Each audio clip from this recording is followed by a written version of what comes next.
Yo, what's going on, ladies and gentlemen? It is Ranger Flame. Welcome everyone to a brand new video today for the channel. Today, guys, I'm going to be discussing Black Clover episode 60. We have reached the 60 mark of Black Clover, which is absolutely insane. This is actually something that wasn't actually supposed to happen in the first place, but we weren't supposed to be getting this until probably next year. But they figured out, why don't we put 2 arcs finally into season 2 so everyone could all watch and of course get Asta's huge development.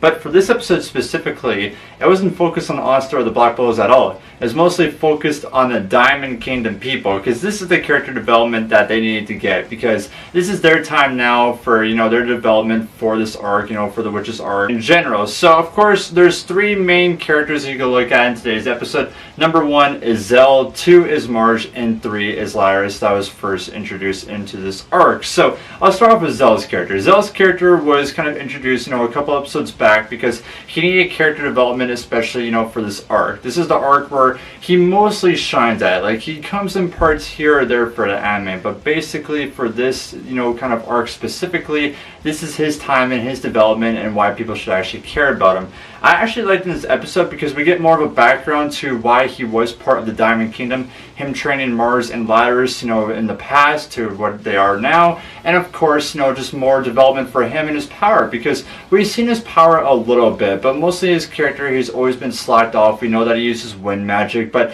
for going for a full battle to face an army, this is his true power and what his teachings are. Like, how is he as an individual fighting against off an entire army, for example, which is the Diamond Kingdom. So we see his moves, which is actually pretty good, pretty well animated. We know that this guy is, of course, a teacher to Mars and Ladros, but Ladros I like so much in this anime because he plays such a good villain, and he does remind me a little bit of a Vito aspect, not gonna lie. Like, you see a little bit of Vito and Ladros because Ladros mostly is brainwashed, and we see that in this episode between him and Mars. They were brainwashed, they got surgery, which of course Ladros' ability is to suck up magic and put it right back to him. We see now, with Zell, for example, when he tried to take him down, he absorbed all of Zell's power and shot it right back into the witch's forest. And we even see that with Marilla in this episode when she tried to throw ice swords towards him. It didn't work. He sucked up the magic up and brought it back right to it. So Ladros is a really dangerous individual and character, and this is why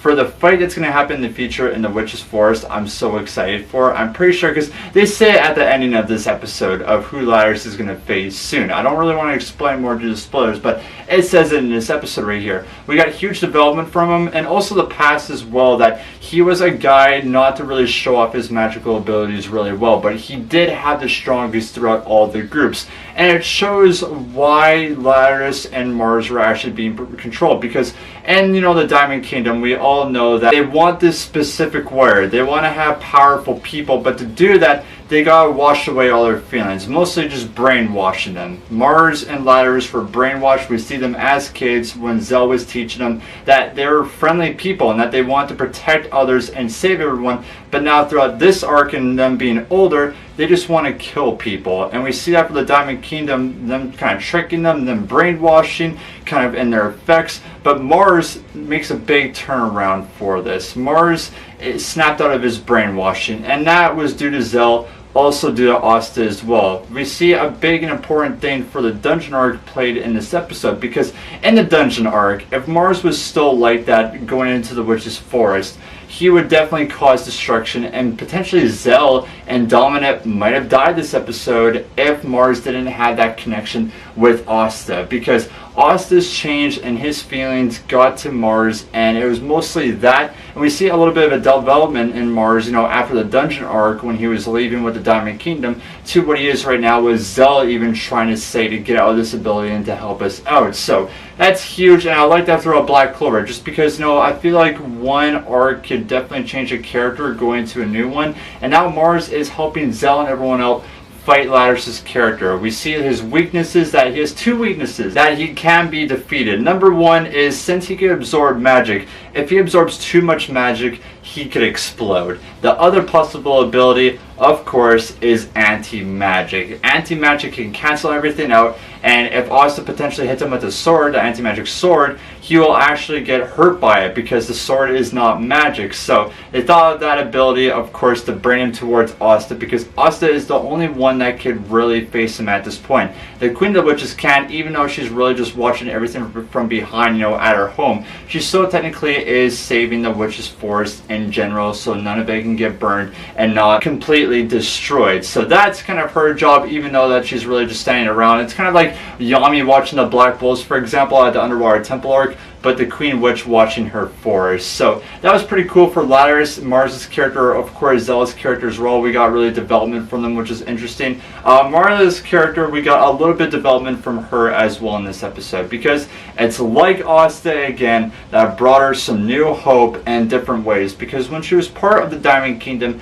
she was an assassin. Her job, no matter what, if the Diamond Kingdom told her to, kill this person or kill this individual, she will go and do it, and really no hesitation at all. We even see that, I'm pretty sure, in a church when this little girl, or I guess, this kind of teenage girl was trying to save these kids. She was completely innocent when you looked at it, and Marla didn't have any feelings, did her job, and then she was through. But with this arc, she kind of changes that, and she wants to go throughout her own path, even though that this is something that she can never, kind of forgive. This is something that she can't really bring back those people, she can't really take a toll for her sins. So she's trying to play, I guess, the nice person as well, and you can tell from, a few episodes back that Asta, no matter the people that you're protecting, if that's good or bad, kind of get into their mind and treat everyone as others. And we see Marla use that ability, of course, against the Diamond Kingdom people in this episode. So a little bit of huge development for her, but of course, that was the episode here today. There wasn't really much to talk about. It was really just giving character development